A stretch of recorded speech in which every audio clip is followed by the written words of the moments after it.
Soyez les bienvenus dans le Seigneur des Écritures, que mon Dieu vous bénisse. Aujourd'hui, on va parler de la légalisme. La foi dans le légalisme, ça veut dire quoi? Ça veut dire le fait de penser qu'on peut s'attirer la faveur de Dieu en faisant de bonnes œuvres.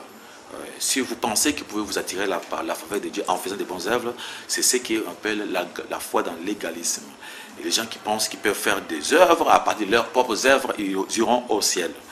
Et pour ne pas traîner, on est dans les Saintes Écritures, ce n'est pas à nous d'expliquer, c'est à la Bible de nous parler. Matthieu chapitre 9, verset 13 dit ceci. Jésus-Christ s'est tenté de dire au peuple dit ceci: allez apprendre ce qui signifie je prends plaisir à la miséricorde et non au sacrifice. Ici, on comprend, Jésus-Christ se montre que Dieu prend plaisir à la miséricorde et non au sacrifice. Il y a des gens qui se sont, surtout les pharisiens, et ils avaient des soucis, des choses, de laver les mains, vous ne mangez ceci, ne touchez pas ceci, des choses comme ça. C'est pour trouver que Jésus-Christ a fait un débat avec les pharisiens dans le Matthieu chapitre 15, à partir de verset 1, allez jusqu'au verset 14, vous verrez comment le grand débat s'est fait avec Jésus-Christ. Jésus-Christ dit ceci: ce sont des gens qui honorent Dieu par leur bouche et qui montrent les œuvres qui sont vues par les gens, mais qui cachent l'intérieur. Il y a aujourd'hui des gens qui se disent, qui croient que parce qu'ils ont fait des œuvres, ils ont fait des jeûnes, c'est à cause de leurs jeûnes qu'ils ont fait de plusieurs jours qui peuvent faire qu'ils puissent avoir la faveur de Dieu. Alors nous, on a vu dans la Bible que ce n'est pas ça, ce n'est pas à cause des jeûnes qu'on a fait, ce n'est pas à cause de nos œuvres qu'on sera sauvé. Luc chapitre 18, verset 10-14, on voit des hommes dans les temples qui sont allés prier, et ces gens ici, il y avait les pharisiens et les républicains. Le républicain, lui, ne donnait pas la dîme, ne faisait pas des aumônes, et Dieu avait écouté la prière d'un républicain parce qu'il avait seulement demandé la miséricorde de Dieu. Et le républicain, le pharisien, lui, il a démontré à Dieu qu'il jeûnait des fois, qu'il faisait tous ces jeûnes qu'il avait fait, il faisait des aumônes, mais Dieu n'a pas écouté la prière de ces pharisiens, bien qu'il avait fait toutes ces choses. Alors Dieu prend plaisir aux miséricordes, non au sacrifice.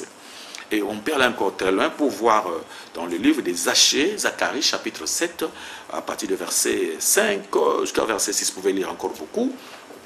Ici, on voit comment Zacharie tentait de montrer au peuple, les gens qui ont fait les jeûnes pendant 70 ans, et chaque année, on les faisait des mois. Ça fait 60 jours chaque année. Ils ont fait cela pendant 70 ans.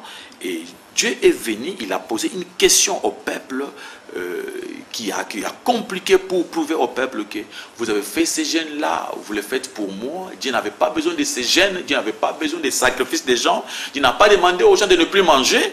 Le souci de Dieu, c'est que les gens puissent croire en Jésus-Christ, pour que Jésus puisse leur faire grâce.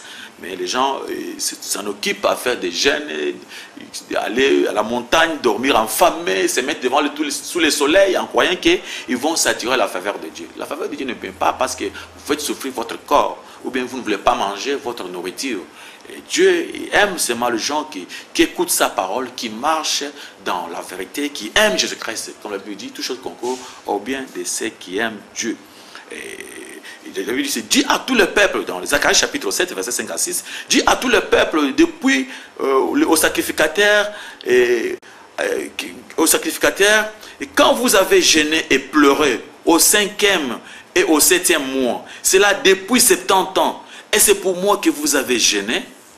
Et quand vous mangez et buvez, n'est-ce pas vous qui mangez et qui buvez? Ici, les gens ont fait les jeûnes, Dieu a dit, il a ignoré, Dieu s'est demandé si c'était pourquoi il faisait ces jeûnes. Alors Dieu nous demande dans le livre Éphésiens chapitre 2, verset 8, ce n'est pas moi qui parle, je laisse les Écritures parler, je parle de la foi dans le légalisme. Il dit, car Dieu fait grâce, Dieu nous donne c'est par la grâce que vous êtes sauvés, cela ne vient pas de vous, pour que personne ne puisse se glorifier. Vous voyez dans l'Éphésiens chapitre 2, commencez par verset 6. C'est par la grâce que vous êtes sauvés au moyen de la foi. Cela ne vient pas de vous, pour que personne ne se glorifie. Dieu nous a fait grâce, on est sauvé par la grâce, on va aller au ciel, c'est par la grâce. Ce n'est pas par les œuvres de quelqu'un, ce n'est pas par nos propres efforts que nous irons au ciel. Dieu a démontré que c'est par la grâce. Alors c'est pourquoi il faut éviter les faux prophètes, ils amènent des fardeaux pesants, ils donnent aux enfants de Dieu, ils leur demandent de payer la dîme, de faire ceci, cela, beaucoup de choses, pourtant qu'on est sauvé, c'est par la grâce. Ils font toutes leurs actions pour être vus des hommes. C'est Matthieu 23, à partir du verset 4 à 5. Ces gens-là qui font les jeûnes, qui prouvent aux gens que nous, on a fait des jeûnes, ils font cela pour être vus des hommes. La Bible dit que ce sont des faux prophètes. Ils font toutes leurs actions pour être vus des hommes. Alors ne croyez pas aux gens qui vous disent ils ont souffert pour nous. Non.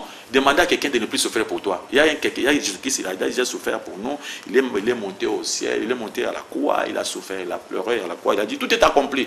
On n'a pas besoin encore des œuvres de d'autres personnes qui puissent commencer encore à pleurer. Dans les Colossiens chapitre 2, versets 16 à 18, on nous montre que personne donc ne vous juge au sujet du manger ou du boire, au sujet d'une fête ou bien d'une nouvelle ligne ou sabbat.